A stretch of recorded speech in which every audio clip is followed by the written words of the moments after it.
Carl and Dan here from Games, Brains and Head-Banging Life, gbhblofficial.com for short, and it is track by track time. It's one of my choices, and we're going back to my youth, back to the early days when I came across this band. It is, of course, the debut studio album by the American heavy metal band. Call them what you want. Back then, we all called them nu metal. It is Slipknot. And this album, self-titled, was released on June 29th, 1999 by Roadrunner Records. And a lot of people always go, oh, this isn't technically their debut album. Listen, it is. This has already been said enough and so on. The other one is a demo that contains a few of the songs which had been released in 1998. This is considered, it is marked as their debut album. And this wasn't, obviously, stupidly successful. Peaked at number 51 on the Billboard 200, which for a heavy metal album is fucking immense. And has gone on to become a certified double platinum in the US, making it the band's best-selling album. No surprise there. There is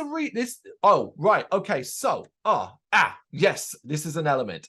So the track listing for this album is very confusing these days. Now, of course, you have extended editions and all that. And like our rule, unless we say we're going to do the extended edition, we don't. We do the original track listing. However, there have been other versions of this, and particularly a reissue version that omits Frail Limb Nursery and Purity, two tracks that originally appeared on the album, but does include a different track called Me Inside. That is very confusing. Now, I suspect because, I struggle with this as well. And to be honest, I don't know I've ever heard the version. No, I must have heard the version back in the day because I own this album that had Frail Limb Nursery and Purity. But the version I covered and the version that I believe we're doing, because I think you probably would have just done this one without knowing, has Me Inside on it. So basically I use Spotify, and for whatever reason they only have the 10th anniversary version of this album on there, which has 25 fucking tracks on it, which is why I messaged you and went, what the fuck? So I only went up to Scissors, which was, as far as I could tell, the original track listing. It does have Me Inside in it, but I didn't cover that one. I only went up to Scissors, which is the first 14 tracks. Whatever song you're talking about, Frail Limb and Purity were dotted around the track listing. Me Inside is not at the end. It's actually about halfway through the album. So apparently Me Inside is track 16 and Purity is track 8. I've got Purity, but Frail Limb, whatever, I do not have. Okay, right. Well, then when it comes to the point in the track listing where you have the track that I'm missing and vice versa, we'll just point it out and we'll talk about that one specifically. Because then I suspect then, you may not have heard the hidden track either. Which was the hidden track? Eeyore. It's the next one in the track listing, but I only went up to Scissors. Right. Okay. No worries. Right. This is clearly going to be a bit confusing. We are going to cover the important tracks of this. I told you I knew it was a problem when I was sitting there, and I knew this album beforehand. So I was like, oh yeah, just bring up the track listing and copy and paste it into your document. And then I noticed all of this stuff, and I was like, wait, this isn't right. And then it was, because I remember the original track listing obviously included Frail Limb Nursery and Purity, but then the version I was listening to didn't have them. I'm thinking, what's going on here?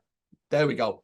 Okay, no worries. Let's get on with this. It is, before we get on with this, actually, no, as always, Dan, Slipknot, where do you stand? I know, obviously, you weren't even alive when this album came out, but where do you stand on them by today's standards? Well, I'm going to upset some people here. I really don't like Slipknot. I really don't.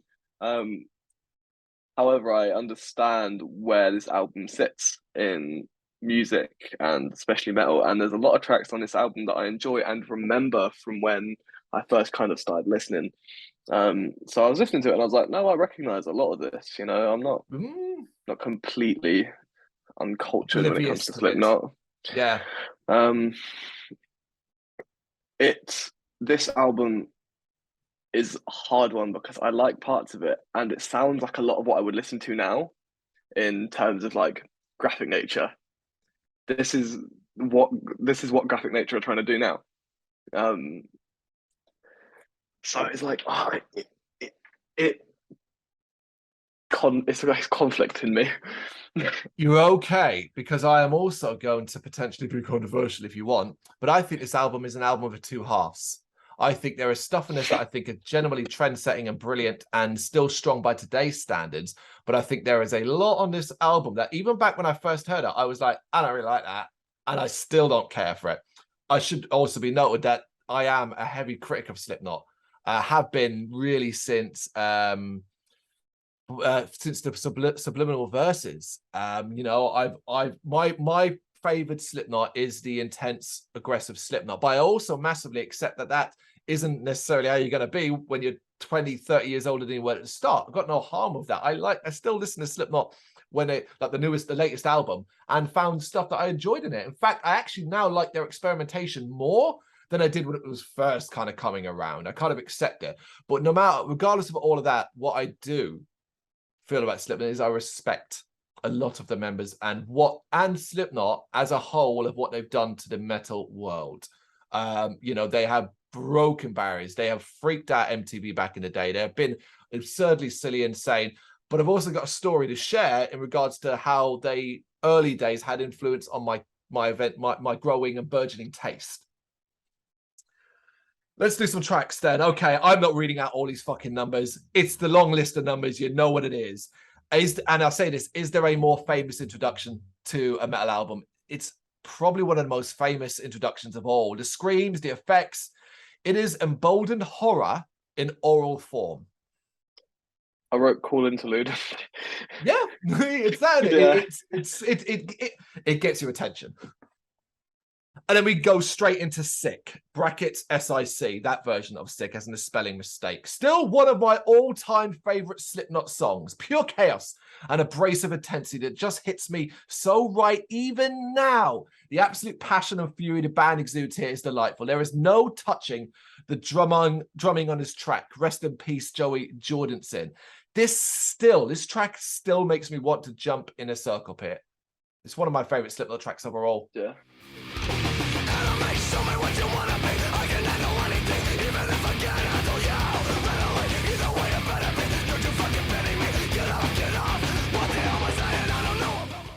I can't say shit. It's a banger. It reminds me heavily of what bands like Graphic Nature are doing now. It's very much that same new metal sound, and it's great. You know, I'm really enjoying it. I really enjoy the lyrics. I love the pace of it.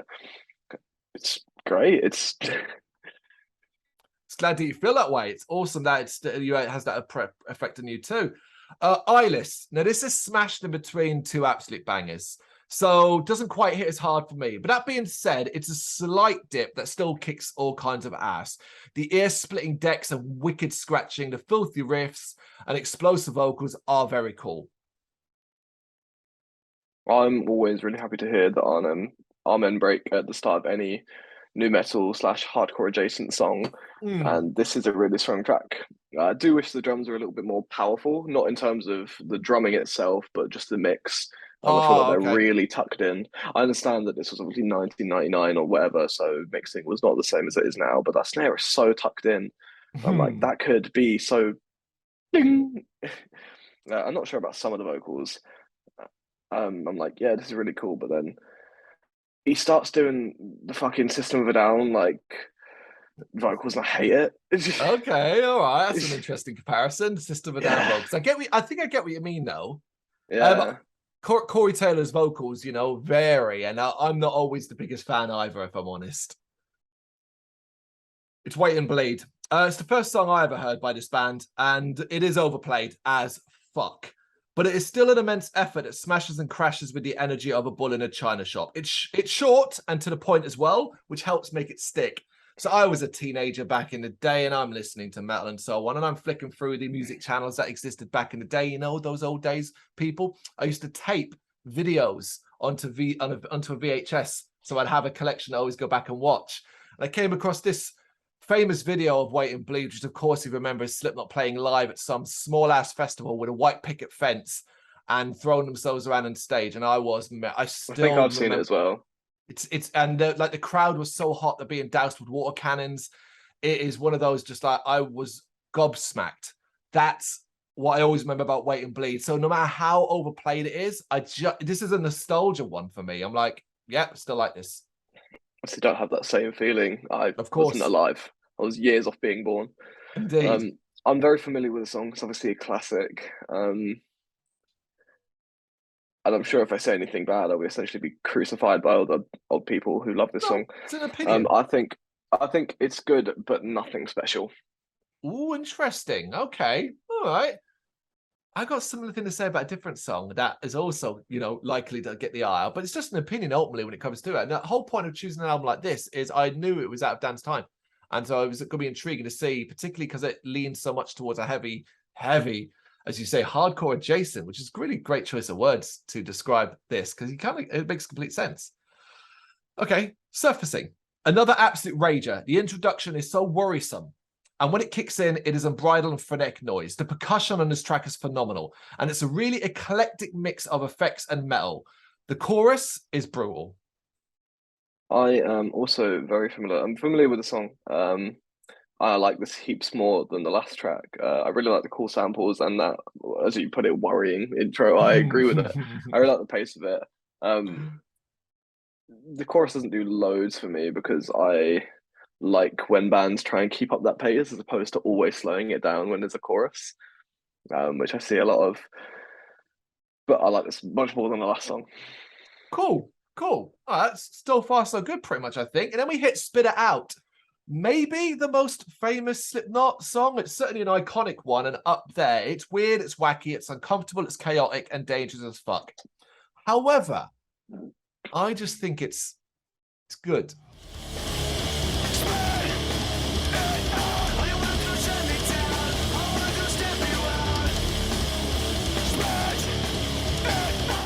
That's about as far as I can go. Part of this comes from having heard it too much, but when the chorus kicked in again, I kind of felt myself cringe a little bit. I was just kind of like, ooh. And I know people adore this track and it's heralded as one of Slipknot's iconic track. And, I'm not arguing with that statement, but I just think it's a good track and that's it. Yeah, I love the same sentiment. I'm also very familiar with this song from when I was like 11, I think. I know it. Obviously, I hear the intro and I'm like, this one. Yep. It's cool, but is it that good, guys? Like, am I hearing the same thing? I'm also some of the lyrics, fucking Christ alive. Okay. Not good. I'm also really deeply confused by the mix because some of the earlier songs, I'm like, okay, cool, mix makes sense for 1999. This one doesn't. It's like a different level of. It sounds so messy and like nothing like the other ones. I'm really confused by it, and I'm not sure what they were trying to do. I suspect it was probably intentional then, because it is a very chaotic level of noise. Okay, tattered and torn, sinister, evil sounding, very horror laden. It's probably one of the more uncomfortable sounding tracks on the album. I'm all for this sort of thing when it's done well, but it's a sort of noise and drums, and I'm not sure what to think. If you're going to do this sort of thing, make it interesting. Okay. Yeah. I mean, I don't. This is where when I said to you like an album of two halves. This is where the second half kind of begins for me. Like I said, I've hit all these your six, your eyelisters, your wait and bleed, your surfacing. I've had this like great run. So for me, it's kind of and tattered and torn. I kind of use as the cutting off point. So this is where I've got Purity. Right, the one that follows tattered and torn. Yeah. Yes. Yeah, I've got me inside. So do Purity first because I can actually talk about Purity briefly anyway. I wrote 3 words, which is no, not good. So, I didn't like it. I really didn't like it. Not a fan at all. When I've not got anything to say. No, that's good because I'm going to keep it brief as well. And it's simply this: there's a reason why these tracks were kind of omitted later on. I think it's because not only are they just a Purity in particular average to poor, they don't feel like they fit. They really don't. And it feels like a song that was slotted in. Yeah. And I think that's why they've snipped them out in the end. But I've got Me Inside. And Me Inside is, well, meh. I just don't care for this one at all. I find it overtly bland, even if it is plenty of the Slipknot chaos going on. I don't care for the clean singing. That's always been a big issue for me with Slipknot. Mhm. And the raw instrumentation is very muted. It has this weird muted sound to the instruments that was really baffling to me. Yeah, when I was like, yeah, I truthfully, I could not remember if I'd ever heard it before. But by the end, I was like, well, I'm never going to remember it again. It's that kind of track. So you didn't miss out, basically. Okay, let's jump then to Liberate. Chunky sounding riffs and a twist on the vocal style. Clean for the most part, but in a rapping style. This is all over the place, but it does have some good twists and turns. But ultimately, the thing that stood out for me, it's the percussion. Slipknot's percussion section, we're not just talking the drums here, we're also talking about the other elements, of course, the other members as well, can often be the strongest parts, and I really found it here. Yeah, this song's got a lot of good merits to it, and I remember it as well. I remember the song. Some part of it was like, oh, I've heard that before. Okay, I cool, think, cool. and I enjoy this one much more than whatever the last song was. This is much more of what I enjoy by a mile. All right, cool. We get to prosthetics. Now, all those people who've listened to the new Slipknot album or the last couple and go, ugh, God, they experiment too much. When did they become this kind of band? So I need to come back here and listen to prosthetics and be reminded that Slipknot were always experimental. This is a great example of some of the earlier ideas. It's ominous and unusual as it moves through the stages. It continues to elect a sense of strangeness and finds Slipknot really holding back for the most part. The bubbly vocals are so weird, especially when backed up by the more robust instrumentation. And when it blows up, it can be quite nasty. It's a fascinating track. Damn it, man, I knew it was a mistake. Damn it, man, I knew it was a mistake. Damn it, man, I knew it was a mistake. That I have grown to like more now because I'm more into experimental side of Slipknot. Back then, I know I would have hated this because it's fucking weird. Yeah, the song takes its time getting up and running, but it never seems to pay off at all. And I'm not a huge fan of it, and I don't even think it's because it's experimental. I think it's just none of it hit properly. None of it kind of paid off on all the building up it does. Okay. No Life. And I've been very brief here. I just don't like this track. The rapping is awful and the explosive heaviness is bland. I like this one more than the last one. Okay. Still not a huge fan of parts of it, but this one is definitely better than the last song, I think. Diluted. This is a banger, though, and moves at a really intense pace with some raw percussion layered over everything. The darker tone and growling vocals draw comparisons to the likes of Deftones. Only slightly. Don't go what, people. Just slightly comparison to Deftones that came into my mind. I think this album does have two parts. You've got the first half that's all the staples, you know them, and you've got the second half where every song blends into one. And this is an example of that. It's sort of a nothing track, and I find that all the songs start to blend into one. It's no coincidence that the singles all came from the first half, right? Yes.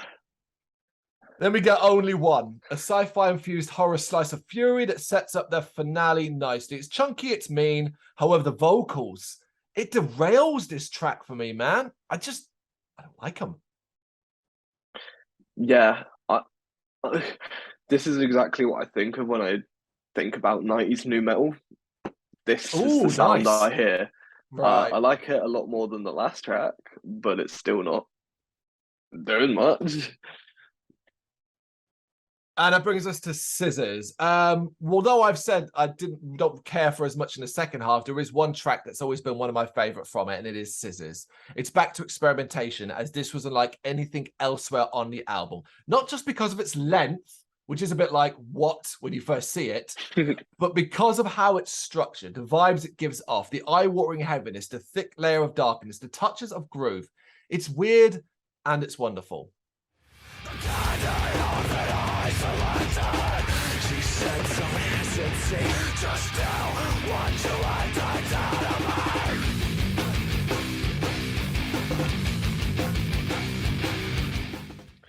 I This song is like almost cool, but I don't think it does enough for me Okay. personally. The breakdown is cool, and I do like a lot of the samples they use. It's very new metal. I think maybe sat if I got to sit with it a little longer, Hmm. just listening to it and not trying to kind of analyze it and find what I like and don't like about it, then maybe I could find more. Yep.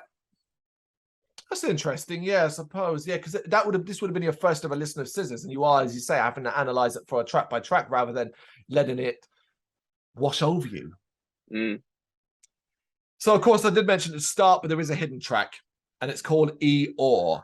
I didn't need a hidden track. I really didn't need a hidden track. I've just done Scissors. The album is fairly long because of Scissors. And aside from sounding a little bit rawer than a lot of stuff on it, this is just more of the same. It's fairly bland. It's fairly substandard. I can take it. I can leave it. I was probably mentally done and just be like, and probably didn't really give this one a fair chance. But that in itself is a problem. The fact I didn't want to give it a fair chance means it probably shouldn't exist. Yeah. It's interesting. I said you came with a lot more positives than maybe I thought you might have, because obviously these albums that are decades old and way before your time can sometimes have this sort of level of not necessarily criticism, but out of time that just don't fit with you. So it is good that you came away with stuff you liked. Speaking of which, then top 3 tracks. Top 3. Yeah, I will go first, and I chose Sick. That should have been obvious when I said it's my favorite Slipknot song still today. I've chose Surfacing, and I've chose Scissors. I have chosen Sick, obviously, Eyeless. I think Surfacing, but I didn't write 3. Okay. Because I think I was just sometimes discussing them because I listen to it as we're doing it as well, along with the notes. So I had like it side by side, and oh man, I think Sick, Eyeless, and Surfacing. I get what you mean. I will often have 3 listed, but as we talk, I'll realize, hold up, I'm being way more positive about this one. This is part, and I'm swapping it in and out as well. But folks, a big clue there, aside from Scissors, which is my own personal, I like the experimentation choice, all of that comes in the first half. So if by chance you've never listened to this album, go check it out. But if you don't have enough time and don't really have much of the feeling, maybe stop after Spit It Out. Or maybe even actually stop off the Surfacing. Maybe just stop there. Go for Spit It Out because it is one of the most popular songs. It I is an reckon give it a iconic listen. track. Listen to the first 6 songs, you're fine. There you go. That's our track by track for Slipknot's self-titled debut album. You got any thoughts that you know what to do? Let us know in the comments. Thank you very much for watching. If you liked what you saw, please help us out by giving us a thumbs up and hitting that subscribe button. If you really liked what you saw, consider donating to keep the website and channel running by buying us a coffee via our coffee page or picking up some merch from our Big Cartel store. You can check us out on gbhbl.com as well as via our social media, Facebook, Instagram and Twitter, as well as listen to our interviews via SoundCloud, Apple Music and Spotify. Just search for GBHBL. Games, horror and heavy metal. What else is life for?